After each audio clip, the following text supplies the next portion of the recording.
खेग्रामस का मोदी सरकार पर आरोप पत्र चार्जशीट दाखिल।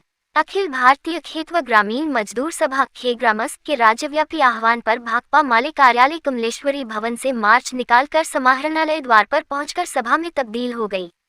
खेग्रामस जिलाध्यक्ष मोहम्मद इसराफिल की अध्यक्षता में हुई सभा को संबोधित करते हुए खेग्रामस जिला सचिव चंद्रदेव वर्मा ने कहा कि हम आपको देश में दलितों, आदिवासियों, पिछड़े समुदायों, अत्यंत पिछड़े समुदायों, वंचितों और मजदूरों की गंभीर हालत से अवगत कराना चाहते हैं। भूख, गरीबी, बेरोजगारी और महंगाई से त्रस्त देश में दलितों और गरीबों के लिए आवास का मुद्दा बेहद चिंता का विषय है। प्रधानमंत्री आवास योजना के तहत सभी को पक्का मकान देने का वादा छलावा साबित हुआ है। बुलडोजर राज ने असंख्य दलितों, आदिवासियों, झुग्गीवासियों और मजदूरों को बेघर कर दिया है। स्वयंभू विश्वगुरु घोषित देश के नागरिक भूख और कुपोषण से पीड़ित हैं। गरीबों की थाली से दाल गायब है। आवश्यक वस्तुओं तक का अभाव है। आधी से अधिक आबादी स्वस्थ जीवन के लिए आवश्यक कैलोरी युक्त भोजन से वंचित है। बच्चों और महिलाओं की जीवन स्थितियां चिंताजनक हैं और हमारा देश अब भूख सूचकांक में 111वें स्थान पर है। भाकपा माले नगर सचिव राजेश श्रीवास्तव ने कहा, बुजुर्गों और विकलांगों को सम्मानजनक पेंशन देने से सरकार का इनकार आपराधिक असंवेदनशीलता को प्रदर्शित करता है। घटती आय, बढ़ती बिजली दर और रसोई गैस की कीमतें दलितों और गरीबों को फिर से अंधेरे युग में धकेल रही हैं और आम गृहिणियां एक बार फिर धुएं वाले चूल्हे का उपयोग करने के लिए मजबूर हैं। अभूतपूर्व रोजगार संकट के दौर में मोदी सरकार ने मनरेगा को खत्म करने का काम किया है। मनरेगा मजदूरी को अवैध रूप से इस हद तक कम कर दिया गया है कि कोई भी काम करने को तैयार नहीं है। मनरेगा मजदूरों को रोजगार से वंचित कर अदानी और अंबानी की तिजोरी भरी जा रही है। कानून के मुताबिक केंद्र सरकार की न्यूनतम मजदूरी को मनरेगा श्रमिकों के लिए आधार मजदूरी के रूप में निर्धारित किया जाना चाहिए। अध्यक्षता करते हुए मोहम्मद इसराफिल ने कहा, श्रम कानूनों को 4 श्रम संहिताओं में परिवर्तित कर श्रमिकों को मालिकों का गुलाम बना दिया गया है और न्यूनतम मजदूरी कानून की अवहेलना की गई है। सरकार के एजेंडे में कृषि मजदूरों सहित व्यापक श्रमिक वर्ग के लिए बुनियादी बदलाव की नीतियों का अभाव है। कोविड-19 महामारी की त्रासदी भरी घटनाओं के बावजूद सरकार प्रवासी मजदूरों के प्रति असंवेदनशील बनी हुई है। केंद्र सरकार प्राकृतिक आपदाओं और दुर्घटनाओं में मरने वाले मजदूरों के परिवारों को कोई भी वित्तीय सहायता देने से इनकार कर रही है। शिक्षा के निजीकरण और व्यावसायीकरण को बढ़ावा देने वाली दस्तावेज नई शिक्षा नीति ने दलितों और वंचितों की शिक्षा प्राप्त करने के सपने को चकनाचूर कर दिया है। स्वास्थ्य सेवा प्रणाली के व्यापक निजीकरण ने आयुष्मान भारत योजना की सफलता पर संशय पैदा कर दिया है। वक्ताओं ने उपरोक्त तथ्यों और साक्ष्यों के आधार पर देश के लाखों दलित, गरीब और मजदूर मोदी सरकार को कॉर्पोरेट समर्थक और मजदूर विरोधी घोषित करते हैं। इस आरोप पत्र के आलोक में हम केंद्र सरकार पर अविश्वास जाहिर करते हुए 2024 के आम चुनावों में मोदी सरकार को सत्ता से हटाने का आह्वान करते हैं। वक्ताओं ने 16 फरवरी को ग्रामीण भारत हड़ताल को सफल बनाने का आह्वान किया।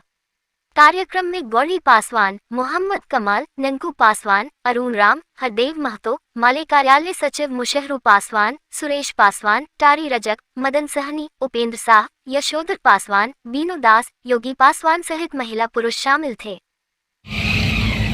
जैसा कि आपको हमने बताया, आज यह अखिल भारतीय खेत ग्रामीण मजदूर सभा की ओर से आरोप पत्र केंद्र सरकार पर प्रस्तुत किया जा रहा है। जिस आरोप पत्र को हमारी राज्य कमेटी ने ये तैयार करके हर एक जिला मुख्यालयों में जिलाधिकारी के माध्यम से राष्ट्रपति के नाम यह भेजा जा रहा है। इसमें हमने ये पूछा है, जो भाई मोदी की सरकार जब 2014 में आए तो उन्होंने क्या क्या वादा किया था।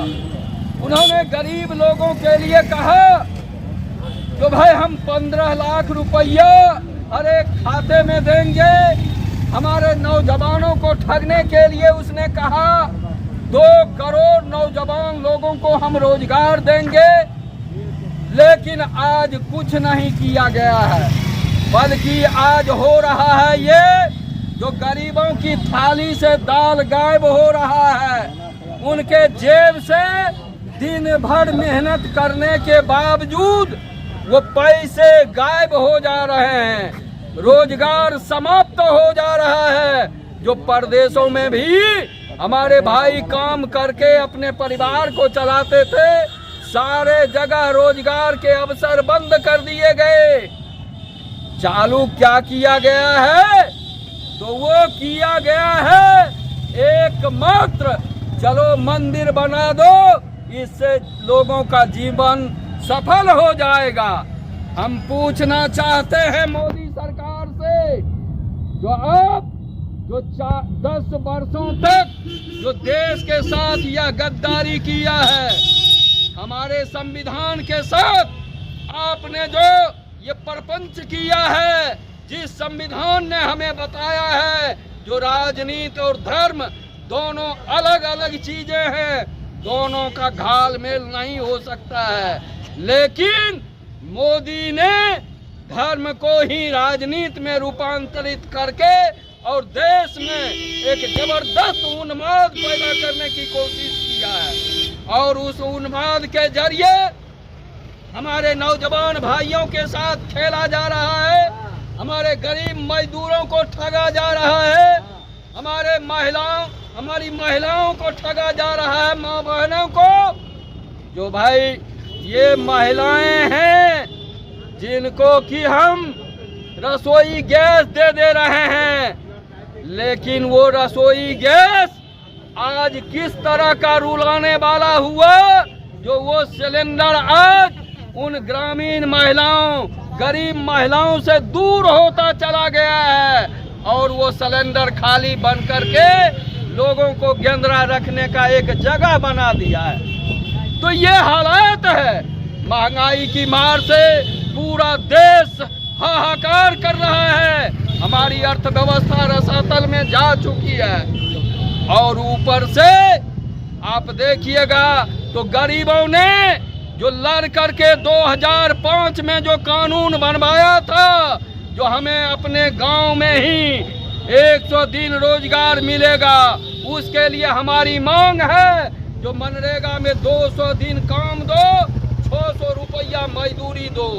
और उस मनरेगा के साथ इस तरह की कलाबाजी की गई जो उसके मजदूरी को घटा दिया गया, 228 रुपया मजदूरी निर्धारित किया गया। यह सबसे बड़ा जुर्म है, अपराध है, और इस अपराध को लेकर के ही हम आज मोदी सरकार पर चार्जशीट करने का सवाल ला रहे हैं। पूरे देश के ग्रामीण गरीब आज चार्जशीट इस बात को लेकर के कर रहे हैं जो इसने एक भी गरीबों का वादा पूरा नहीं किया। कहा जो 2022 तक में हम सभी गरीब को पक्का मकान देंगे, आज तक पूरा नहीं हुआ। और आज हम मांग कर रहे हैं जो सभी गरीबों को पक्का मकान दो और उस पक्का मकान की राशि वो 5 लाख रुपया करो। ये हमारा आज का इस डिमांड है। हम आज आपको बेगूसराय के माध्यम से बताना चाहते हैं, जो बेगूसराय में इस तरह की बातें हुई, जो गरीबों को जमीन देने के सवाल पर हमने लगातार लड़ाई चलाया। लोहिया नगर झोपड़पट्टी में 30 लोगों को बास भूमि देने के लिए बेगूसराय का सदर अंचलाधिकारी तैयार हुआ जिला प्रशासन के दबाव पर।